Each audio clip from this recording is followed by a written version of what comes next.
haciendo una labor excelente con Luana aquí, nos dijo si podíamos en algún momento visitar la iglesia y hacer un programa en conjunto, así que fue una bendición. Maijo con el área de familia y yo apoyo en lo que puedo, y en este caso me tocará el culto. Y nuestra hija mayor se llama Amy, tiene 11 años, está terminando primaria, mañana se gradúa. Es increíble, increíble. Y la pequeñita se llama Amber, tiene 8 años y está terminando tercero de primaria. Así que nos encanta viajar y estas aventuras en familia, de venir a otra iglesia, nos recuerdan los tiempos cuando estaba en el departamento de jóvenes de la Unión y fue una bendición. Casi cada sábado viajábamos, campamentos, retiros, semanas de oración. Nos encanta ese momento de estar en coche y servir al Señor en la carretera. Así que bueno, empezamos, si queréis, con una oración. ¿La hacéis de rodillas o de pie? Así como estamos. ¿Así como estamos? Pues vamos a orar. Querido Padre que estás en el cielo, muchas gracias por el sábado, por la familia, porque de diferentes lugares del mundo, de diferentes idiomas y con diferentes historias nos encontramos hoy aquí para adorarte. Te pedimos que nos bendigas y dirijas este culto en el nombre de Jesús. Amén. ¿Os importa si subo? Acerco un poquito esto. Listo. Bueno, feliz sábado. Meu povo, gente, tudo bem? Tudo tranquilo, E me fico contento de estar con vosotros. Eso es más portugués que brasileño, Vosotros, con vosotros. Bueno, un placer compartir este día con vosotros, de verdad, un privilegio. Gracias por la invitación y me encantaría predicar en portugués, en brasileño, porque es como que cambia la personalidad, cambia la cosmovisión. Nos encanta la música brasileña. Había un coro en Sagunto, que era el Campus Choir, que dirigía Guillerme y que era pues especialmente brasileño en su esencia y es muy bonito. Disfrutamos mucho esa cultura. Bueno, adiós. Mis hijas saben que me gusta hacer bromas. Mi mujer también lo sabe, a ella le gusta un poco menos, ¿verdad? Que a mis hijas las bromas. Recuerdo una vez conté en un culto que simulé que había un león rugiente suelto en la casa con un altavoz y monté un lío tremendo. Parte de esas bromas fallidas, ¿verdad? Que no salen bien. Yo les digo que me gusta hacer bromas si duran poquito y hemos marcado como un límite entre la broma y lo que ya no es broma. Entonces, si dura poquito la broma, a mí me gustan esas bromas que duran poquito y son como malas noticias que luego no son así. Ay, no nos han dado el premio. ¡Ah, sí! ¿O has traído esto? Ay, se me ha olvidado. Que no, que está aquí. Esas bromitas yo las llamo como un microsufrimiento controlado. Porque en realidad te ayuda a disfrutar más la alegría. Es como que, ay, no te lo vas a creer, pero se me ha olvidado. Y mi mujer me mira como, pero que no, que es broma, que es broma. ¿Pero por qué haces eso? Es como que, ¿por qué ese microsufrimiento controlado? Y digo, para disfrutar más la alegría que viene después. Esto sería absurdo si lo mantuviésemos en el tiempo. Un microsufrimiento controlado convertido en un sufrimiento sería un poco absurdo, pero en ocasiones, y esto un poquito la introducción al tema de hoy, nos hacemos trampas a nosotros mismos sufriendo sin hacer bromas, pero por temas que a lo mejor no tienen un motivo real. Y si no, que se lo digan a Hiro Onoda. Hiro Onoda, tenía que haber traído una foto, pero os lo podéis imaginar, un soldado japonés. Quizá conocéis la historia, ha salido en documentales, en alguna televisión o igual habéis escuchado algún culto de él. Solo lo voy a usar como introducción. Cuando tenía 20 años se alistó en el ejército japonés y luego lo enviaron en la Segunda Guerra Mundial a la isla de Lubang en Filipinas. Le dieron una orden y la orden era muy clara. No podía rendirse bajo ninguna circunstancia. Para que la isla no cayese en manos del enemigo. Bueno, cuando llegaron los aliados que acabaron tomando Filipinas, Hiro y sus 3 amigos soldados se escondieron por la selva y comenzaron su especial resistencia. Ponían una bomba y se escondían, disparaban y se escondían. Hicieron esta guerra de guerrillas durante 1 año, 2 años, 5 años. 5 años después de que terminase la Guerra Mundial en el 45, en el año 50, uno de los soldados se rindió. Se rindió, fue liberado, la guerra se había terminado ya hace 5 años. Otros 2 soldados se murieron y se quedó él solito. Fue dado por muerto en el año 59, se pensaron que se había muerto, pero no era cierto, sino que siguió escondido de una guerra que no existía. ¿Sabéis cuánto tiempo? 30 años. Comiendo cocos, escondido en la selva, pensando que había enemigos, agazapado, intentando esconderse, camuflándose cada mañana, sin hacer fuego por la noche para que no lo viesen. 30 años sufriendo una guerra que no existía. Hasta que un día lo encontraron y un viajero le dijo, oye, que la guerra se ha terminado. Y dijo, a mí me dijeron que no me rindiese, que venga el general y me lo cuente. Literalmente. Consiguieron dar con el mayor Taniguchi, que no es una broma, era su nombre real, Taniguchi. Lo enviaron a la isla y finalmente él le convenció de que se rindiera. Y él dijo, de acuerdo, me rindo. ¿Sabéis cómo son los japoneses, verdad? Que preferían morir antes que rendirse. Bueno, pues finalmente murió a los 91 años de edad, ya en 2014, le hicieron entrevistas, han hecho películas, de todo, con este señor, que no se rindió. Y esto tiene 2 lecturas. Quizá podíamos hoy hacer un culto hablando de lo importante de no rendirse, y pues sería un culto que fuese en esa línea. Hoy quiero hablar de otra lectura, y la otra lectura es, madre mía, la inutilidad del sufrimiento cuando no tiene ningún motivo. ¿Qué hacía ese hombre sufriendo? Escondiéndose. ¿De qué enemigo? ¿De qué guerra? Hay una autora que escribió un libro llamado La inutilidad del sufrimiento. Se llama María Jesús Alba. Y dice que si hacemos un análisis riguroso de nuestra vida, y esto es para pensarlo, dice que más del 95% de las veces lo pasamos mal sin motivo. Imaginaos, repasemos nuestros últimos sufrimientos. Dice que no siempre así, vamos a ver excepciones, pero un 90-95% de las veces sufrimos sin motivo. Y es que nuestra mente nos juega malas pasadas. Hoy me gustaría que hablásemos no del sufrimiento en sí, ni de su explicación teológica, sino de una forma peculiar de sufrir que aborda la Biblia. La realidad del sufrimiento es innegable. Y aquí si empezásemos a hacer un ejercicio de autoayuda de 1, 2, 3 no voy a sufrir, 1, 2, 3 no voy a sufrir, pues no tiene sentido. Hay muchos motivos de sufrimiento. Diríamos, alguien podría decir que nadie sufre a propósito, no podríamos ser tan ingenuos. Pero hay un tipo de sufrimiento que es casi agradable para nosotros.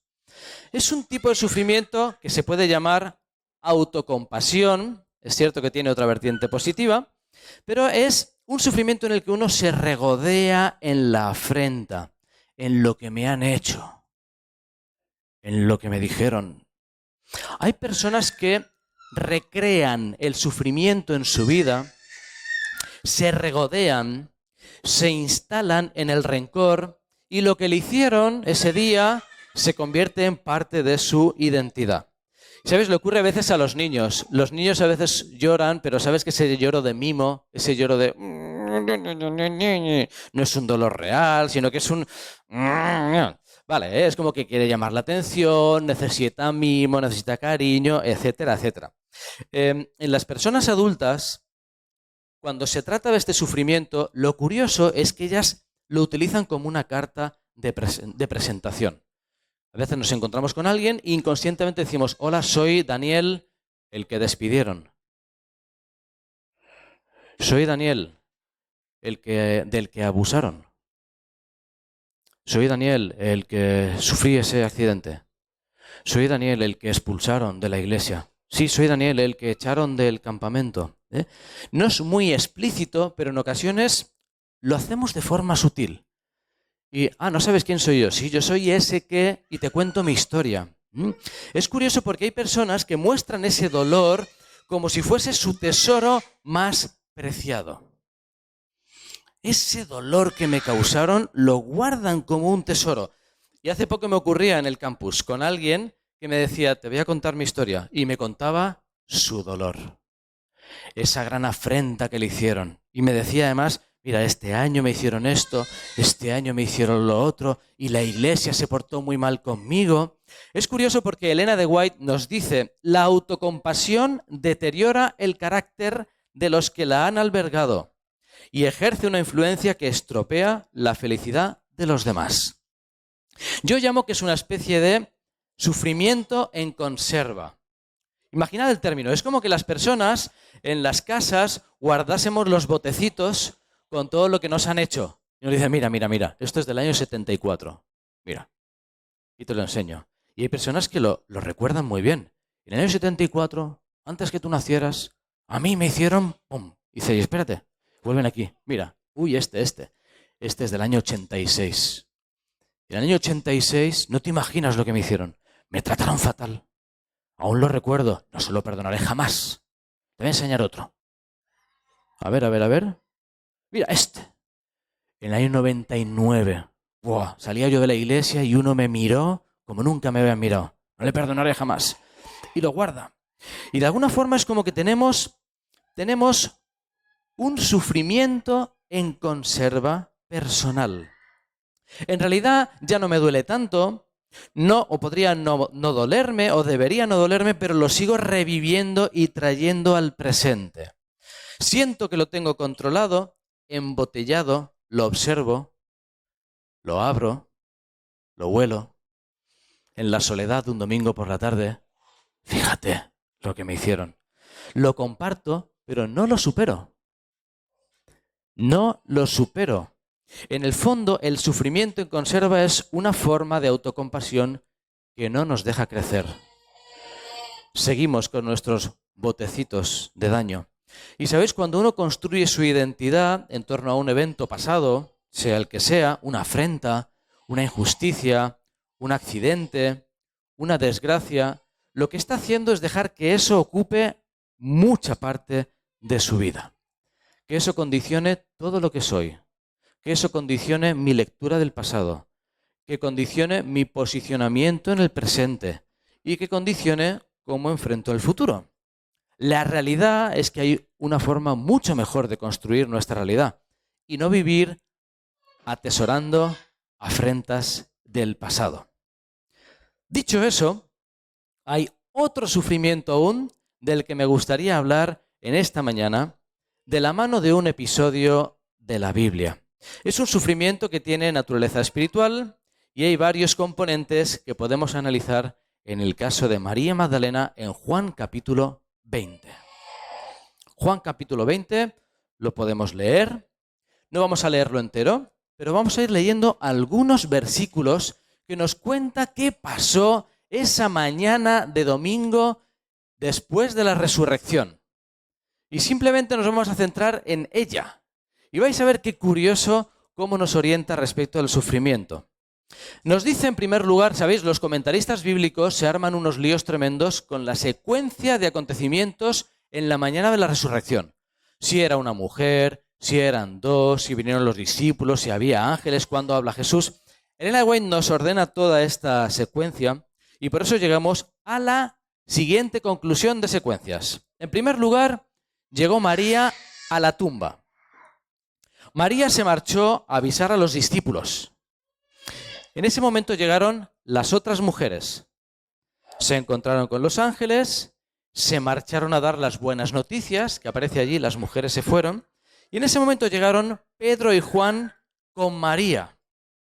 Después ellos dos se marcharon y ahí comienza la secuencia. María se quedó sola. Versículo 11.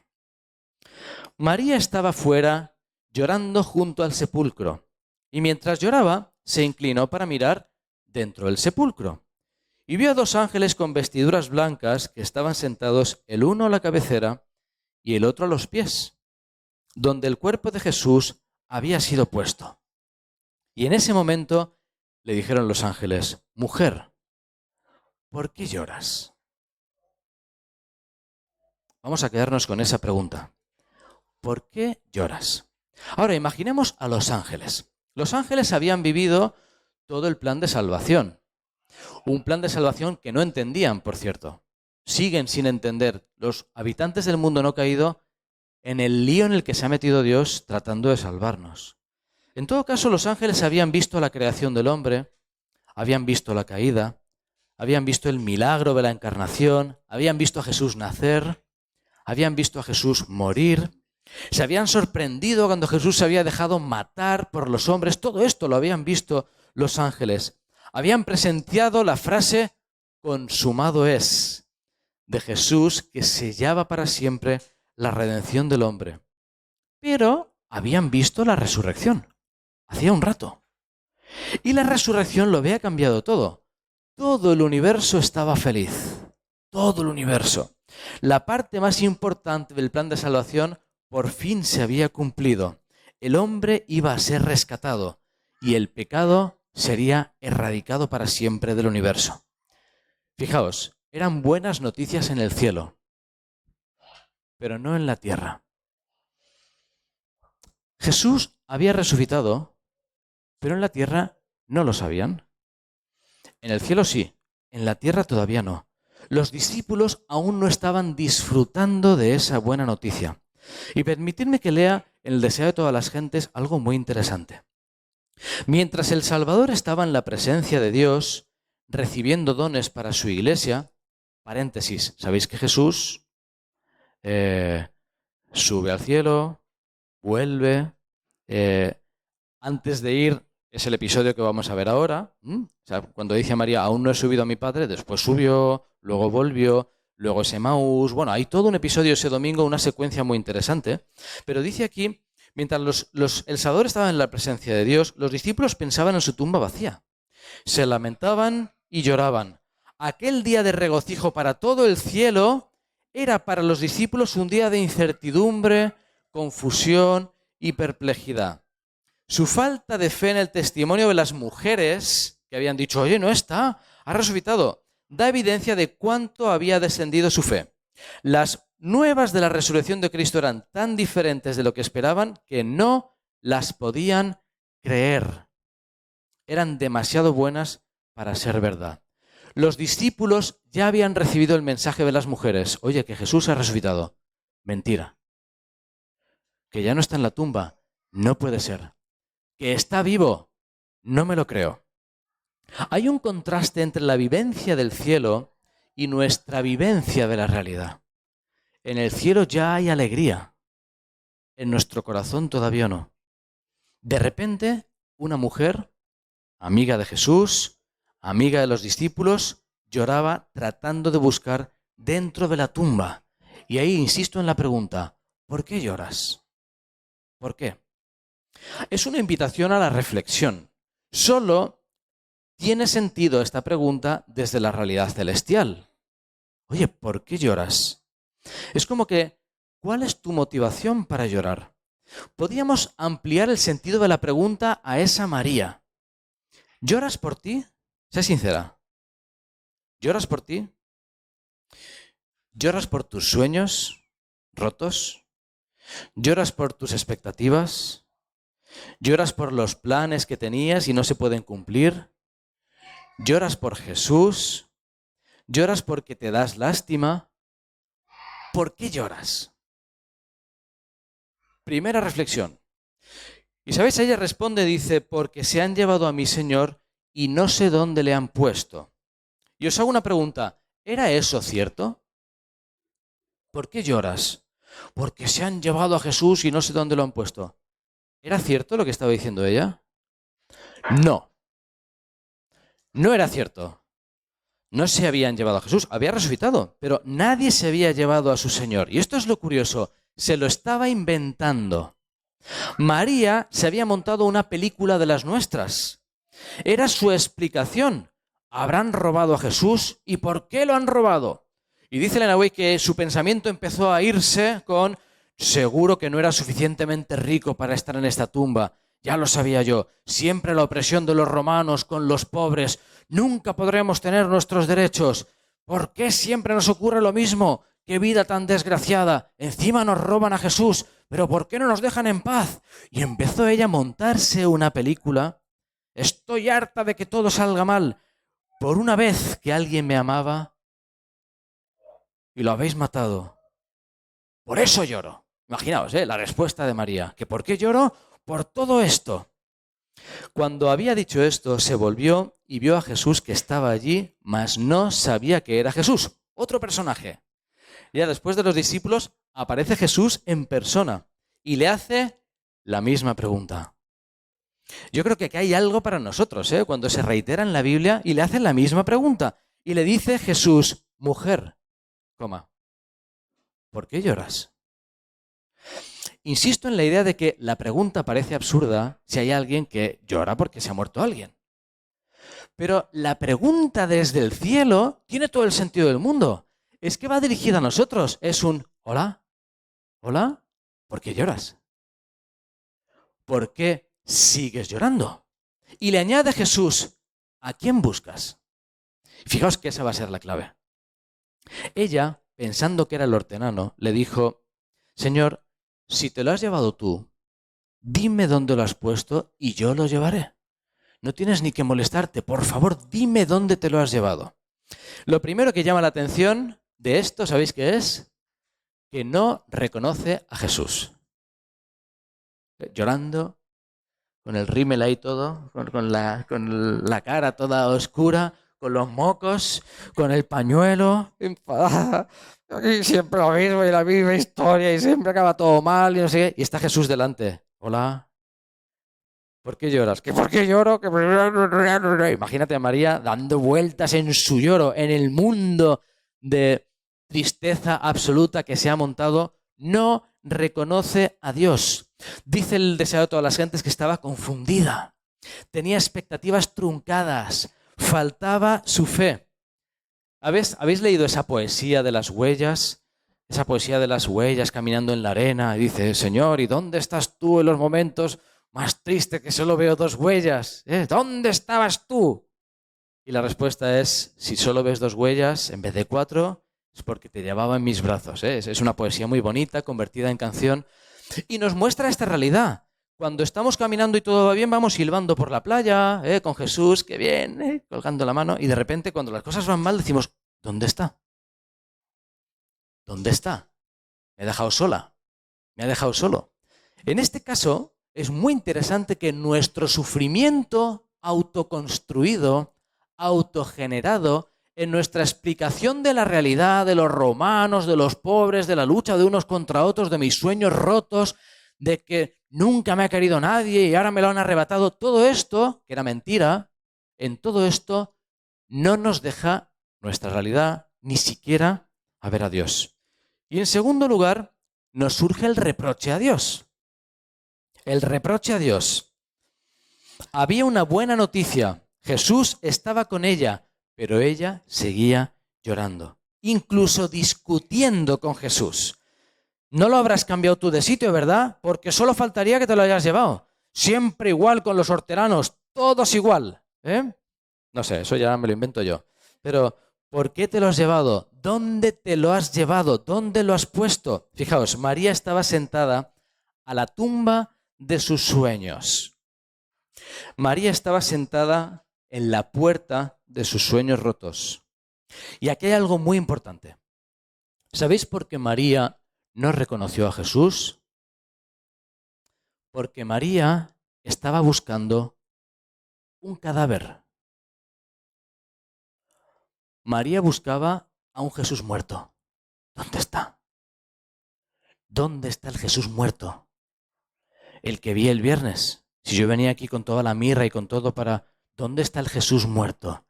Y no es capaz de ver al Jesús vivo que está hablando con ella. Por eso no lo vio. María buscaba un muerto para poder llorarlo, para seguir llorando su pena. ¿Dónde lo has puesto? Y por eso no reconoce al vivo. Y sabéis, me da la impresión de que a veces vivimos como si Jesús estuviese muerto. Esto no es complicado de entender, es simplemente como si no existiera, como si no tuviese poder, como si estuviese vencido, como si no hubiese resucitado, como si no estuviese delante nuestro. Seguimos como si no fuese verdad. Seguimos frustrados, seguimos viviendo en tormentas, seguimos con malos rollos entre nosotros, Seguimos discutiendo con todo el mundo. Seguimos ofuscados en nuestros pensamientos. Para nosotros son muy reales nuestros problemas. Tengo un montón de perfume aquí, quiero echarlo en Jesús y ahora no está. Son unos desgraciados los romanos, los fariseos, Pilato es un cobarde, ojalá se marchasen todos. Harto de esta vida. Todo me sale mal. Este es a veces nuestro cristianismo. El cristianismo del Jesús muerto. El cristianismo de los sueños rotos. El cristianismo de la tristeza, de la autocompasión, de la discusión, del rencor. Nuestro mayor problema es que en ocasiones vivimos ensimismados, discutiendo nuestra realidad y hasta discutiendo con los ángeles, con todo, y discutiendo con Dios. Jesús mismo es el que saca a María de esa situación y le dice: María, ¿qué? No hay ningún cadáver. Eso ya lo sé. Dice: ya he resucitado. Ya no es tiempo de llorar. Y quiero quedarme con esta idea. Hay un tiempo de llorar. El viernes está bien, cuando Jesús ha muerto. El sábado también, cuando no sé dónde está. Pero el domingo ya no es momento de llorar. Cuando Jesús lloró en la tumba de Lázaro, ¿sabéis? Es muy interesante ese episodio porque lloró por todo el sufrimiento de la humanidad. Es como que Jesús ya lloró por nosotros. Lo que había que llorar, ya lo lloró Él. Y en ese sentido Él concentra todo el sufrimiento de la humanidad. Pero en este momento, Jesús le dice a María: María, ya no hace falta seguir llorando. Ya he resucitado. Gracias a eso, todo llanto será resuelto un día. Toda lágrima será secada un día. Todo dolor será consolado un día. Jesús entonces le dijo una simple palabra: María. Su nombre, ¿eh? Nos faltan los emoticonos en el texto bíblico para saber realmente qué es lo que transmitió toda esa expresión. Pero en ese caso, volviéndose ella, lo reconoció. Él le dijo: no me toques, no he subido a mi padre, ve a mis hermanos. Fijaos qué interesante. Ella le dice: Raboni, maestro, ¿eh? Pero lo interesante es que él le dice: María, ve a mis hermanos y diles: subo a mi padre y a vuestro padre, a mi Dios y a vuestro Dios. Fue entonces María Magdalena, versículo 18, para dar a los discípulos las nuevas de que había visto al Señor y él le había dicho estas cosas. Jesús nos dice a cada uno de nosotros: Daniel, ¿qué? Soy yo, no llores más. Y nos dice algo más: ve y cuenta esta noticia. Deja de llorar, abre los ojos. Jesús ha resucitado, está delante tuyo y con una sonrisa te señala la ciudad, te señala a Barcelona y ¿sabéis qué te dice? Ve y cuéntalo. Me encanta la idea de que ahí surgió la iglesia. En ocasiones hemos pensado que la iglesia surge en Pentecostés, pero no es cierto. ¿Sabéis dónde surgió la iglesia? Con María. Jesús secó las lágrimas de una mujer, le reveló la mayor verdad de la historia: Jesús había resucitado, y le dijo: por favor, cuéntalo. María fue la primera misionera. La iglesia comenzó con ella. No fue sencillo. Los discípulos vivieron la misma experiencia que María. No puede ser, no me lo creo. Escondidos en el aposento alto. Y fijaos qué interesante lo que dice el deseo de todas las gentes. Todo el tiempo podrían haber estado regocijándose en el conocimiento de un Salvador resucitado. Todo el tiempo que estuvieron sufriendo ese domingo entero, fue sin sentido, absurdo. No hacía falta, no había motivos. Jesús ya estaba vivo y ellos vivieron como si siguiese muerto. Sus ojos estaban tan cegados por las lágrimas que no lo conocieron. El corazón de los discípulos estaba tan lleno de pesar que no creyeron el mensaje de los ángeles. Y nos dice ya para nosotros: ¿cuántos están haciendo todavía lo que hacían esos discípulos? ¿Cuántos repiten el desesperado clamor de María? Se han llevado a Jesús y no sabemos dónde le han puesto. ¿A cuántos podrían dirigirse las palabras del Salvador? ¿Por qué lloras, Dani? ¿A quién buscas? Está al lado de ellos, pero sus ojos cegados por las lágrimas no lo ven. Les habla, pero no lo entienden. ¿Sabéis? Este párrafo fue el que motivó todo el culto, toda la reflexión de hoy. ¿A cuántos podrían dirigirse estas palabras? En serio, ¿por qué sigues llorando? Es que no sabes lo que me hicieron. Y abrimos nuestra despensa de ofrendas. Es que mira lo que me hicieron. Es que mira mis sueños rotos. Es que todo me sabe mal. Es que. Y de repente Jesús se acerca con una sonrisa e insiste. ¿A quién buscas? ¿Por qué sigues llorando? Hay mucha gente llorando en este mundo, aunque se pongan la careta de una sonrisa. Muchos lloran en silencio. Muchos lloran por la calle. Muchos lloran en casa. Quizá nos pasa a nosotros. Llorando en el interior. El sufrimiento es real. Este mundo es un desastre de verdad. Y yo sé que aquí hay historias que habréis vivido que son duras de verdad. No son conservitas de un insulto. No, son daños de verdad. Heridas de verdad. Sufrimiento de verdad. Indescriptible. Sé que está ahí. Y es cierto. Y hay que validar el sufrimiento. Pero, bendito pero, Jesús resucitó. Jesús está con nosotros. Jesús prometió volver. El mensaje de esta mañana, por tanto, es que no todo es llorar. Hay una buena noticia que contar. Y en eso se funda nuestra fe. Cuando nos levantamos cada mañana, cada lunes por la mañana en esta ciudad de Barcelona. Esa es nuestra firme y segura ancla del alma en medio de las dificultades, en medio de la incertidumbre, en medio de las tormentas. Gracias a eso, todo lo demás tiene sentido.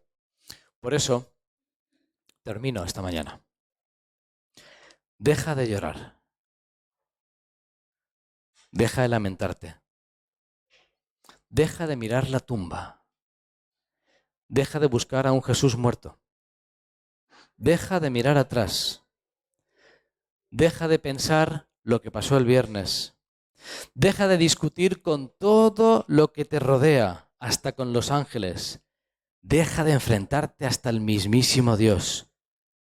Abre los ojos porque tienes a Jesús a tu lado. Está sonriendo y te dice algo en esta mañana. Te dice, Dani, ve a la ciudad, ve a mis hermanos y cuéntaselo, por favor. Que Dios nos ayude a ver a Jesús cada lunes por la mañana, cada martes, cada vez que queramos recordar el pasado, con cada sufrimiento, que lo veamos de verdad, sonriendo, con la promesa de que muy pronto va a volver. Y podamos así contar a todo el mundo esa noticia tan alegre. Jesús viene pronto. Que Dios os bendiga.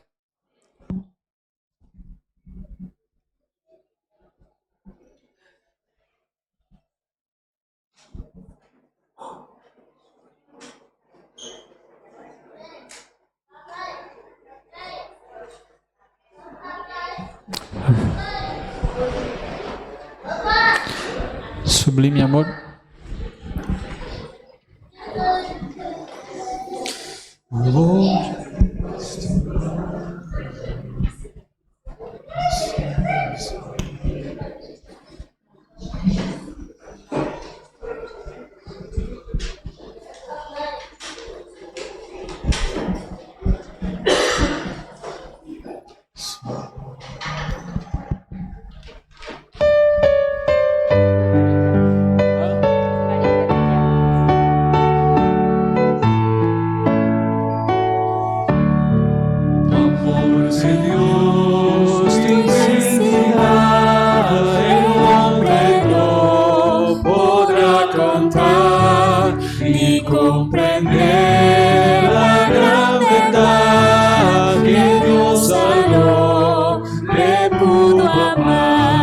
Cuando el pecado entró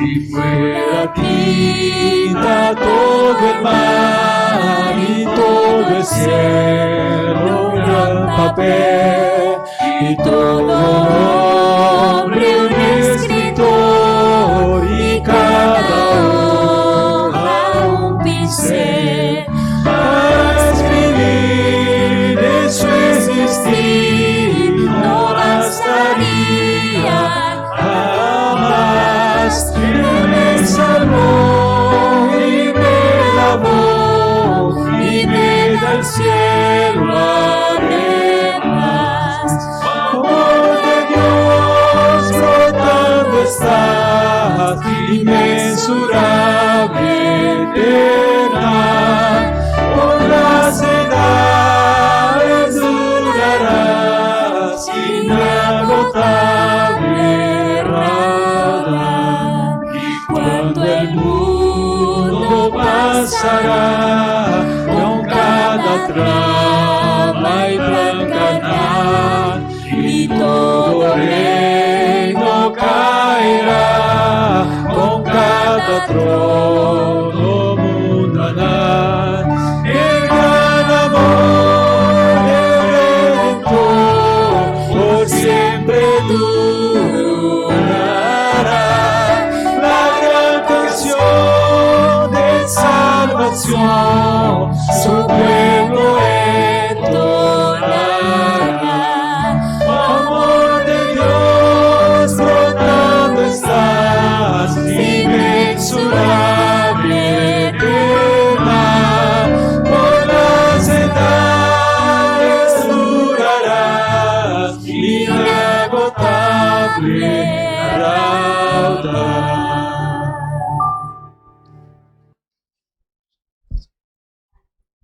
¿Oro yo? Amén. Pues oro yo. Querido Padre que estás en el cielo, gracias por el amor inagotable, ese raudal que nos refresca el alma. Gracias porque en medio de un mundo enfermo y lleno de sufrimiento nos acompañas y nos ayudas a enjugar esas lágrimas y mirar a otro lugar, mirar hacia el futuro, mirar al fin del sufrimiento. Ayúdanos de verdad, Señor, a que eso sea una realidad, que podamos saborear la esperanza, que podamos sentir tu abrazo, tu compañía. Y no solo eso, sino que podamos salir a esta ciudad y compartir esa buena noticia de que finalmente el sufrimiento se acabará. Bendice esta iglesia, bendice estas familias, acompáñanos en el resto del día y que podamos ser instrumentos útiles en tus manos. En el nombre de Jesús. Amén.